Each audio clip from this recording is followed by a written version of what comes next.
പറഞ്ഞു കഴിഞ്ഞാൽ ഞാൻ അതേപോലെ പറയാം. ഒരാളെ ഇറിറ്റേറ്റ് ചെയ്യണതിന് ഒരു ബുദ്ധിമുട്ടാണ്. ഇറിറ്റേറ്റ് ചെയ്തുകൊണ്ടിരിക്കുകയാണ് കേട്ടാ, ഇറിറ്റേറ്റ് ചെയ്തുകൊണ്ടിരിക്കുകയാണ്. അതുകൊണ്ടാണ് ഞാൻ ഗ്യാസ് ഫയൽ ചെയ്തത്. ഞാൻ കൂടുതൽ ഇനി സംസാരിക്കില്ലെന്ന് പറഞ്ഞാൽ അതാണ് വക്കീൽ പറയുന്നത്. ചേട്ടാ ഉദ്ദേശിക്കുന്നത് എന്താണെന്ന് പറഞ്ഞു തന്നെ ഞാൻ അതേപോലെ പറയാം. അതിനെ കണ്ടു അല്ല ഇങ്ങനെ ഇട്ട് ബുദ്ധിമുട്ടിക്കുന്ന കാര്യമില്ലേ അവർ പറയുന്നത്? അങ്ങനെയല്ലേ പറയുന്നത്? അല്ല ചേച്ചി, ന്യായത്തിന്റെ ഭാഗത്ത് നിൽക്കുക. ആരായാലും റോഷ്നി എന്ന് പറയുന്ന ഈ വ്യക്തി 30-ാം തീയതി തൊട്ട് ഈ 3-ാം തീയതി വരെ എന്താണ് വരാത്തതെന്നാണ് ഞാൻ ചോദിക്കുന്നത്. ഒരാളെ ബുദ്ധിമുട്ടിക്കുന്നതിന് ഒരു കണക്കില്ല ചേട്ടാ. നിങ്ങളെ ഒരു പെണ്ണാണ്, ഞാൻ ഒരു ആണായതുകൊണ്ടാണ് നിങ്ങൾ ഇങ്ങനെ പറയുന്നത്. ഈ നാളെ ഒരു കാലത്ത് നിങ്ങൾ അനാവശ്യം പറഞ്ഞെന്ന് നിങ്ങൾ ചേർത്ത് കൊടുക്കുന്നു. എനിക്ക്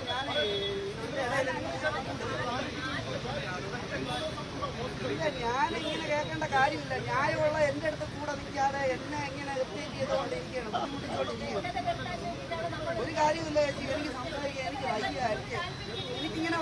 എനിക്ക് വയ്യ. നിങ്ങൾ പറയുന്നത് എന്താണെന്ന് വെച്ചാൽ പറഞ്ഞു കഴിഞ്ഞാൽ റോഷ്നി ഞാൻ കണ്ടു, അനാവശ്യം പറഞ്ഞു, അപമര്യാദയും പെരുമാറി. അത് വേണമെങ്കിൽ ഞാൻ സമ്മതിച്ചു തരാം. എനിക്ക് അതാണ് പറയാനുള്ളത്. പിന്നെ എന്താണ് നിങ്ങളെ ഉദ്ദേശം? എങ്ങനെയാണ് ഒരാളെ ബുദ്ധിമുട്ടിക്കണത്? നിങ്ങൾ ഏത് ചാനലാണ് ചേച്ചി? കൈരളിയാണോ? ഓ, അപ്പൊ നിങ്ങൾ പ്രതീക്ഷിക്കുന്ന ഇതായിരുന്നു. ഇങ്ങനെയാണോ പ്രതീക്ഷിക്കുന്നത്? ചേട്ടാ എനിക്ക് മാനസികമായിട്ട് ബുദ്ധിമുട്ടുണ്ട്, എനിക്ക് പാർട്ടി ബേസിൽ ബുദ്ധിമുട്ടുണ്ട് കേട്ടോ. ഇങ്ങനെയായിട്ട് ബുദ്ധിമുട്ടിക്കുന്നു. അത് നോക്കണം ചേട്ടാ. ഞാൻ ന്യായമായിട്ടുള്ള കാര്യമാണെങ്കിൽ ഞാൻ പറയും. ഷെഡ്യൂൾ ഓടിയിട്ടുണ്ട്. ഞാൻ വഴിക്കടവാണ് ഷെഡ്യൂൾ ഓടിയത് 1 വർഷത്തോളം. നിങ്ങൾ മീഡിയാസിൽ ഏത് മീഡിയ എടുത്താലും ഞാൻ പറയുന്നുണ്ട് വഴിക്കടവ് ഞാൻ ഓടിയിട്ടുണ്ട്. നിലമ്പൂർ വഴിക്കടവ് ഓടി, കോഴിക്കോട് മിന്നൽ ഓടി, അത് കഴിഞ്ഞ് തൃശ്ശൂരാണ് ഇപ്പോൾ ഒരു 3-4 മാസമായിട്ട് തൃശ്ശൂരാണ് ഓടുന്നത്. ഈ പറയുന്ന കണ്ടക്ടർ DFI പ്രവർത്തകനാണെന്നും കണ്ടക്ടർ ഫ്രണ്ടിലാണ് ഇരുന്നത്, എന്നിട്ട് അവൻ പുറകിലാണ് ഇരുന്നതെന്നാണ് പറയുന്നത്. സഖാവിനെ അപ്പോൾ എൻ്റെ ഫ്രണ്ടിൽ ഇരുന്നാണ് വിളിക്കുന്നത്, സഖാവേ എന്നും പറഞ്ഞുകൊണ്ട് എൻ്റെ ഫ്രണ്ടിൽ ഇരുന്നാണ് വിളിക്കണേ. MLA വരുമ്പോൾ സഖാവേ ഇരുന്നോളൂ എന്ന് പറഞ്ഞ് ഫ്രണ്ട് സീറ്റ് അവൻ എണീറ്റ് കൊടുക്കുകയാണ് ചെയ്തത്. എന്നിട്ട് പറയുന്നത് ബാക്കിലാണ് ഇരുന്നത്. അതിലൊന്നും കാര്യമല്ല.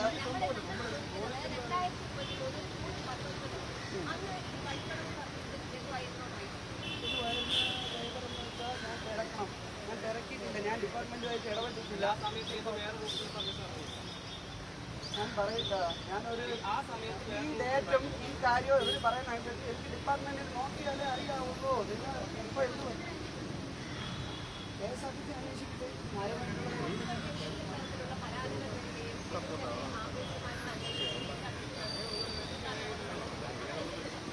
അറിയത്തില്ല, എൻ്റെ അറിയില്ല.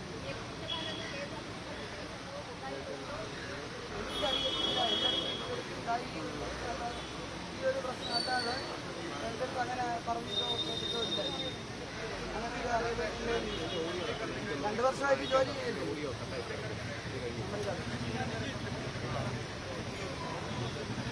ജീവനക്കാരെ അങ്ങനെയൊന്നുമില്ല. മെമ്മറിക്കാർഡ് പോയിട്ടുണ്ടെങ്കിൽ അത് കോടതിയിൽ കേസ് കൊടുക്കുന്നുണ്ട്. മെമ്മറിക്കാർഡ് എന്തായാലും കോടതിയിൽ തെളിയിക്കണമല്ലോ. എനിക്കറിയത്തില്ല മെമ്മറി കാർഡുമായിട്ട് നമ്മളിപ്പം വണ്ടി വരുമ്പോൾ റിപ്പോർട്ട് ചെയ്ത് വണ്ടിയിൽ എഴുതേണ്ട സാധനങ്ങളുണ്ടെന്ന് അവർക്ക് റീചാർജാണ് ചെയ്യുന്നത്. ഒപ്പിട്ട് തരയുണ്ടാണ് ഒരു കാർഡ് തരും. കാർഡാണ് നമ്മളെ താക്കോലായിട്ട് നമ്മൾ കാണുന്നത്. ആ കാർഡ് വാങ്ങിച്ചുകൊണ്ടാണ് നമ്മൾ പോകുന്നത്. അതിൽ ഈ മെമ്മറി കാർഡ് ഉണ്ടോ എന്നല്ല, വണ്ടി ഫുള്ള് ചെക്ക് ചെയ്യുമെന്ന് പറഞ്ഞ് എഴുതി ഒപ്പിട്ടാണ് തരുന്നത്. അപ്പോൾ അവർ ചെക്ക് ചെയ്ത് തന്നെയാണ്. നമ്മൾ പിന്നെ അതിനെക്കുറിച്ചൊന്നും നോക്കുന്നില്ല. പിന്നെ കാർഡ് അവരെ ഏൽപ്പിക്കുകയാണ്. ഞാൻ അന്നേ ദിവസം സംഭവം 10:15 വണ്ടി അവർ ഈ വിഷയം നടക്കുമ്പോൾ 10:15 10:30 11 അത് അവിടെ നിന്ന് വിജിലൻസ് എന്ന കാർഡ് വന്ന് ഒപ്പിട്ട് ഞാൻ കൊടുത്തു. വണ്ടി അവരെഴുതി ഒപ്പിട്ടതിന് ശേഷം ഒന്ന് കൊടുക്കുകയാണ് ചെയ്തത്. കാർഡ് അവരെ ഏൽപ്പിക്കുകയാണ്. പിന്നെ വണ്ടിക്ക് കാര്യം എനിക്കൊരു അറിവുണ്ട്. സർവീസ് കൊടുക്കുക. അതിനുശേഷം ഞാൻ ഇതിനെക്കുറിച്ചൊന്നും അറിയുന്നില്ല. വാർത്തയിൽ ഇതായിട്ട് ഞാൻ എയറിലാക്കിക്കൊണ്ടിരിക്കുകയാണ്.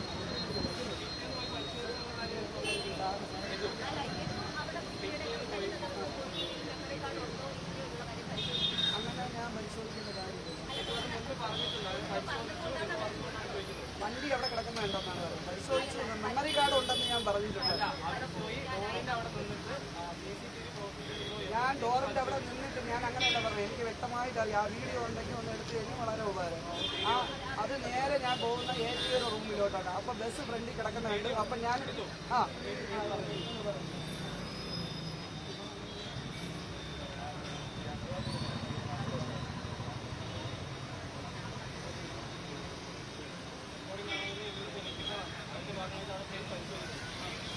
വണ്ടിക്കകത്ത് ആ ഡോറിൻ്റെ അകത്തുനിന്ന് ATV അങ്ങോട്ട് പോയപ്പോൾ നോക്കി എന്നാണ് ഞാൻ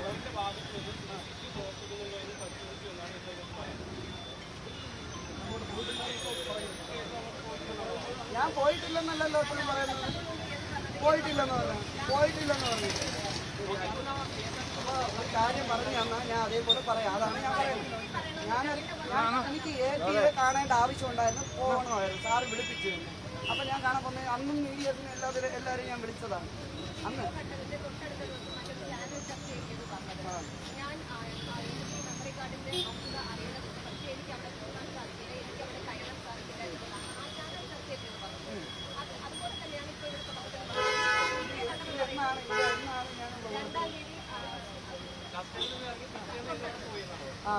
കസ്റ്റഡിയിൽ നിന്ന് ഇറങ്ങി, അതായത് കസ്റ്റഡിയിലായത് 27-ാം തീയതി. അപ്പോൾ 28-ാം തീയതിയാണ് ഞാൻ വെളിയിൽ ഇറങ്ങുന്നത്. 10:30 കഴിഞ്ഞ് 11 മണിയായി. ഞാൻ ATV കാണണമെന്ന് പറഞ്ഞ് ATV കാണാനാണ് ഞാൻ പോയത്. അപ്പോൾ എനിക്ക് വണ്ടി അവിടെ കിടപ്പുണ്ടായിരുന്നു ഞാൻ പറഞ്ഞപ്പോൾ വണ്ടി അവിടെ ഇല്ലായിരുന്നെന്ന് ഡിപ്പാർട്ട്മെൻറ്റിൽ പറയുന്നത് എനിക്ക് അറിഞ്ഞുകൂടാ. വണ്ടി അവിടെ ഇല്ലായിരുന്നു, വണ്ടി അവിടെ കിടക്കുന്നെന്ന് പറഞ്ഞു. ഞാൻ അതുവഴി കയറി വണ്ടിക്കകത്ത് കയറി നോക്കിയേ, അല്ലെങ്കിൽ മെമ്മറി കാർഡ് ഉണ്ടോ എന്ന് നോക്കിയേ. അതിൻ്റെ കാര്യം മെമ്മറി കാർഡ് ഉണ്ടോയെന്ന് ഞാൻ നോക്കിയെന്ന് പറഞ്ഞു. പരിശോധന നടത്തി. അതൊക്കെ ഇനി ഞാൻ സംസാരിക്കുന്ന അത് ഇതേപോലെ സംസാരിച്ചിട്ട് അതും മീഡിയയാക്കാൻ കാരണം ഉണ്ടാവും. അത് കോടതി ഇപ്പോൾ നടക്കുന്ന കേസാണ്. കോടതി തീരുമാനിക്കട്ടെ. ബാക്കിയുള്ള കാര്യങ്ങൾ കോടതി. മെമ്മറി കാർഡ് എവിടെ നിന്നാണ് ഇനി വരുന്നതെന്ന് നമുക്ക് നോക്കാം. ബസ് ആ ജെല്ലി കിടക്കുകയായിരുന്നു. ഞാൻ പറഞ്ഞിട്ടുണ്ടല്ലോ, എനിക്കറിയത്തില്ലല്ലോ. 10:30-11 മണിക്ക് സർവീസ് ഏത് സർവീസാണ് പോയത്? അല്ല, ഏത് സർവീസ്? അല്ല, ഞാൻ ചോദിക്കില്ല. നിങ്ങൾ പറയുന്ന സർവീസ് അതുകൊണ്ടായിരുന്നു ഞാൻ ഉണ്ടാവും. 101 പരിശോധിച്ചെന്ന് ഞാൻ പറഞ്ഞിട്ടുണ്ടല്ലോ. ഞാൻ പരിശോധിച്ചെന്ന് പറയുന്നില്ല. ഞാൻ അതുവഴി പോയപ്പോൾ നോക്കി. സ്ക്രീനിൽ നോക്കിയപ്പോഴത്തേക്ക് സ്ക്രീനിൽ കറക്റ്റായിട്ട് കാണുന്നു. സ്ക്രീനിൽ കറക്റ്റായിട്ട് കാണുന്നുണ്ട്. ബാക്കിയുള്ള വണ്ടി ഫ്രണ്ടിൽ ബാക്കിയുള്ള വണ്ടി കിടക്കുന്നു. ഡോറ് ക്ലോസ് അല്ലേ. ഞാൻ മെമ്മറി കാർഡ് എടുക്കുന്നുള്ള രീതിയിലാണ് CCTV പ്രവർത്തിക്കുന്നുണ്ടായിരുന്നു. വണ്ടി ഓണാണെങ്കിൽ, വണ്ടിയുടെ ഇക്വിറ്റി ഓണാണെങ്കിൽ ഓട്ടോമാറ്റിക്കലി അത് വർക്കാനാണ്. നമ്മളെ വണ്ടി റിവേഴ്സ് എടുക്കുമ്പോഴായാലും ഫ്രണ്ടായാലും എല്ലാ ക്യാമറയും വർക്കുന്നതാണ്. എല്ലാ ക്യാമറയും. പിന്നെ അതിൽ മെമ്മറി കാർഡില്ലെന്ന് പറഞ്ഞു കഴിഞ്ഞാൽ ഞാൻ